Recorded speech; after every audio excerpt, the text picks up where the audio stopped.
বিসমিল্লাহির রহমানির রহিম। আসসালামু আলাইকুম। আমার প্রিয় হিসাব বিজ্ঞান বিভাগের চতুর্থ বর্ষের ছাত্রীরা, ঢাকা উইমেন কলেজ অনলাইন ক্লাসে তোমাদেরকে সবাইকে স্বাগত জানাচ্ছি। আমি ফারজানা খান, প্রভাষক, হিসাব বিজ্ঞান বিভাগ, ঢাকা উইমেন কলেজ। আজ আমি তোমাদের কোর্স টাইটেল অ্যাকাউন্টিং থিওরি, যার অর্থ হিসাব তথ্য, কোর্স কোড 2,42,501, এই বিষয়ের ষষ্ঠ অধ্যায় থেকে কিছু আলোচনা করব। সেটা হচ্ছে আয় ব্যবস্থাপনা। তো আয় ব্যবস্থাপনা, আমি অঙ্ক করার আগে একটু জেনে নেই যে আয় ব্যবস্থাপনা কাকে বলে বা আয় ব্যবস্থাপনাটা হচ্ছে কি।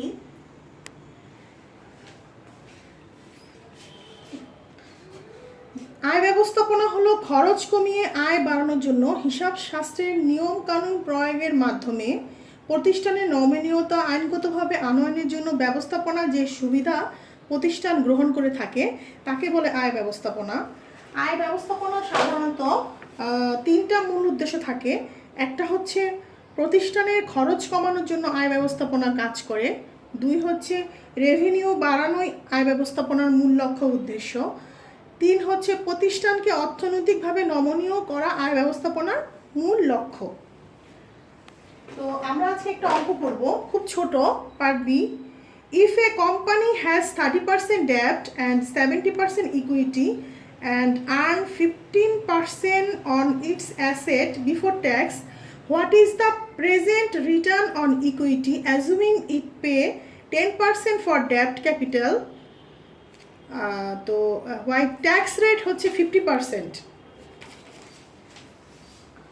তো আমরা খুব ছোট একটা অঙ্ক করব, পার্ট বি। এখানে পার্সেন্টেজ দেওয়া আছে, মেনলি চেয়েছে রিটার্ন অন ইকুইটি, ইকুইটিটা কত এটা হলো চেয়েছে। তো চলো আমরা অঙ্কটা শুরু করি। এখানে কোম্পানি বলছে যে 30% ডেপ্ট এবং 70% ইকুইটি, তার হচ্ছে 30% ডেপ্ট এবং 70% ইকুইটি। তো টোটাল, তাহলে আমরা ধরে নেই যে টোটাল ক্যাপিটাল হচ্ছে 100, লেট টোটাল ক্যাপিটাল হচ্ছে 100, এটা আমরা ধরে নিচ্ছি। এখানে লিখে নিচ্ছি let total capital, let total capital, capital total capital হলো টাকা 100। আচ্ছা, তাহলে ডেপ্ট ক্যাপিটাল কত? ডেপ্ট ক্যাপিটাল আমি যদি টোটাল ক্যাপিটালকে 100 ধরে নেই, তাহলে বলছে যে 30% হচ্ছে ডেপ্ট ক্যাপিটাল। টোটাল যেটা আছে তার 30% হচ্ছে ডেপ্ট ক্যাপিটাল। তাহলে আমি ধরে নিয়েছি যে 100 হচ্ছে আমার টোটাল ক্যাপিটাল। তাহলে আমি ডেপ্ট ক্যাপিটাল বের করি, 100 এর 30% কত আসে? এখানে দেওয়া আছে 100 ইন্টু 30%।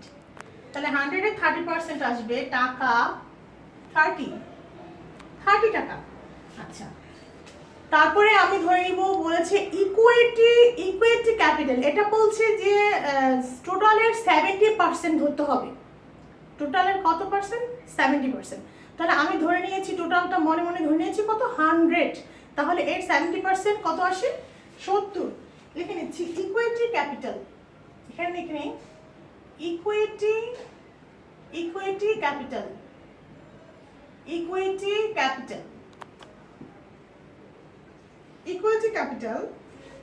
100 ইন্টু 70%। তাহলে আমার কত দাঁড়াচ্ছে? 100 এর যদি 70% করি তাহলে দাঁড়াচ্ছে, এটা হচ্ছে 70 আসবে।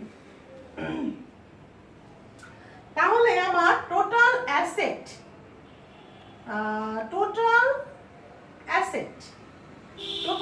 তাহলে কত আসতেছে? টোটাল অ্যাসেট আসে তাহলে 30 আর 70 আমি যদি যোগ করি তাহলে টোটাল অ্যাসেট আসে আমার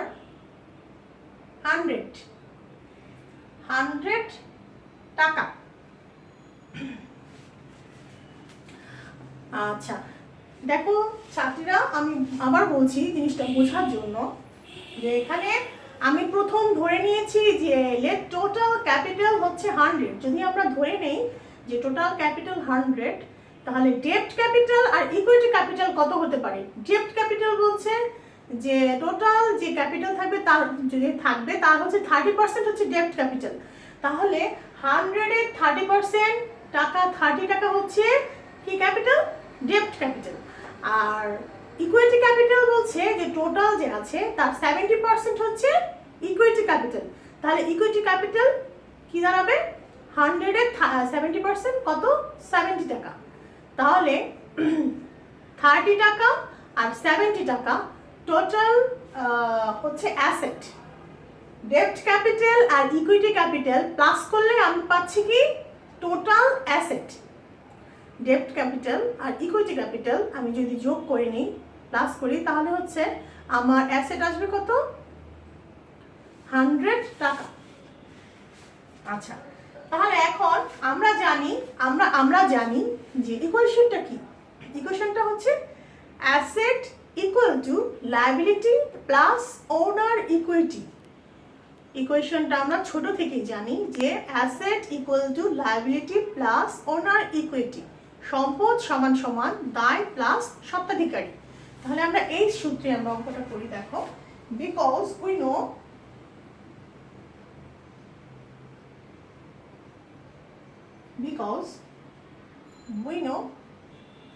নো এটা আমরা জানি যে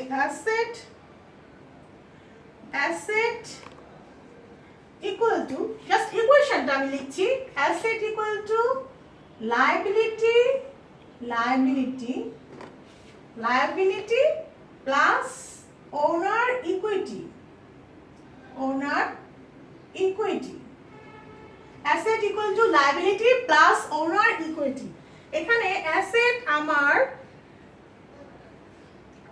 এখানে তাহলে আমার ইভিআইটি কত দাঁড়াচ্ছে? ইভিআইটি আমি এখন লিখবো ইভিআইটি,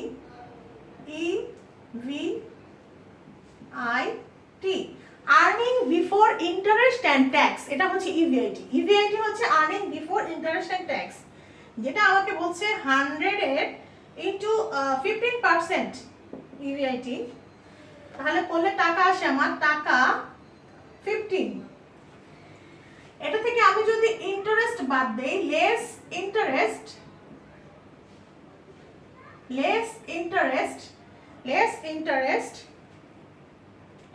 হচ্ছে 30 ইন্টু 10%। 30 টাকার হচ্ছে কত? 10% করলে আসে টাকা 30। তাহলে আমার ইভিটি দাঁড়াবে 12 টাকা।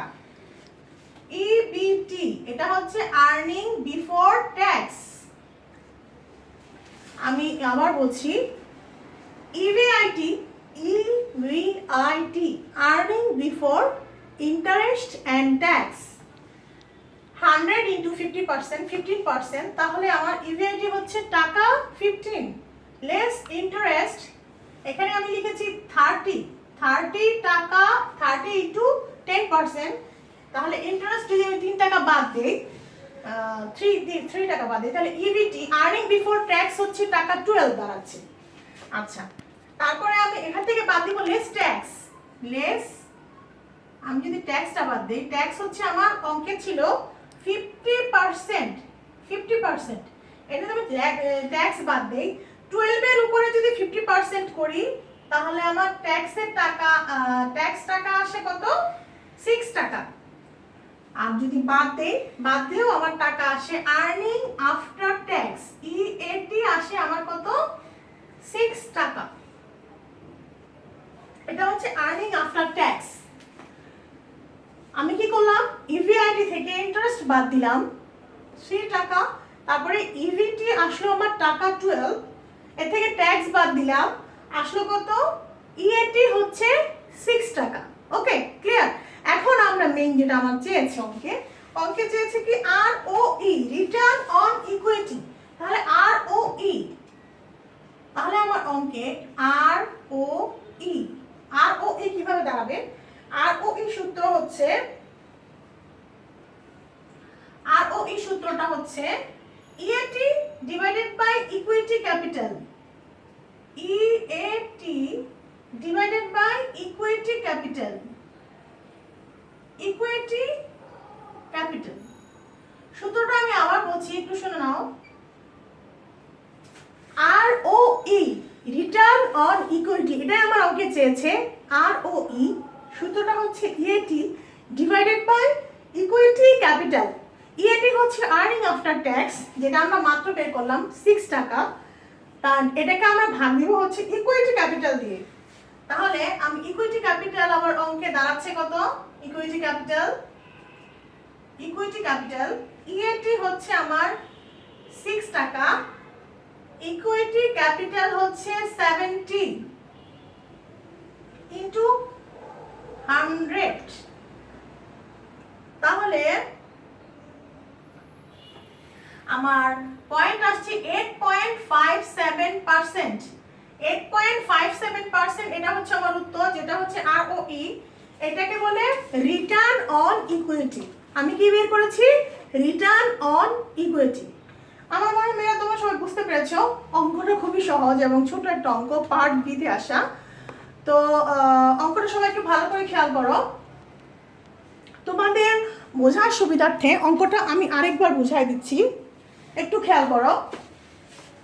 আমি প্রথম বের করেছি টোটাল ক্যাপিটাল, মনে মনে ধরে নিয়েছি যেটা টাকা হচ্ছে 100। আচ্ছা, এর থেকে আমি ডেট ক্যাপিটাল ধরে নিয়েছি যে এটা হচ্ছে 30% বলছে। তাহলে 100 এর 30% আসবে কত? 30 টাকা। তারপরে ইকুইটি ক্যাপিটাল 100 এর 70%, 70 টাকা। তাহলে 30 টাকা 70 টাকা প্লাস করলে দাঁড়াচ্ছে টোটাল অ্যাসেট দাঁড়াচ্ছে 100 টাকা। যেহেতু আমরা ইকুয়েশন জানি asset equal to liability plus owner equity, so আমরা ধরে নিব যে ইভিআইটি হবে 100 এর 50% টাকা কত? 15 টাকা।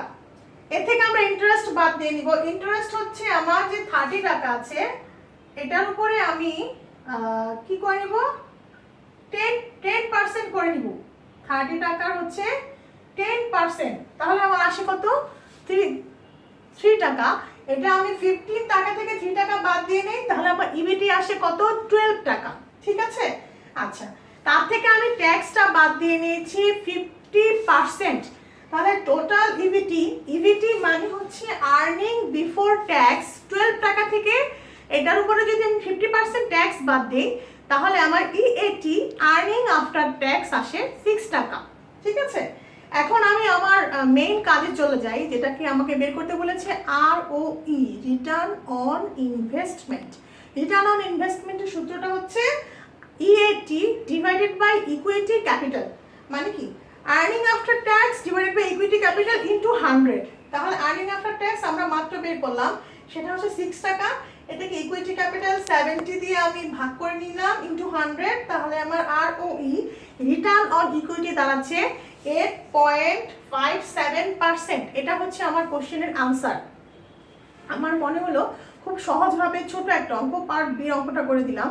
তবে অবশ্যই সবাই বুঝতে পেরেছো। তাহলে আজ এ পর্যন্ত সবাই ভালো থাকো, সুস্থ থাকো, নিরাপদে থাকো, আমি সেই কামনাই করি। এরপর নিশ্চয়ই দেখা হবে আরেকটা ক্লাসে। সে পর্যন্ত সবাই ভালো থাকো। আজকের মতো রাখি। আল্লাহ হাফেজ। আসসালামু আলাইকুম।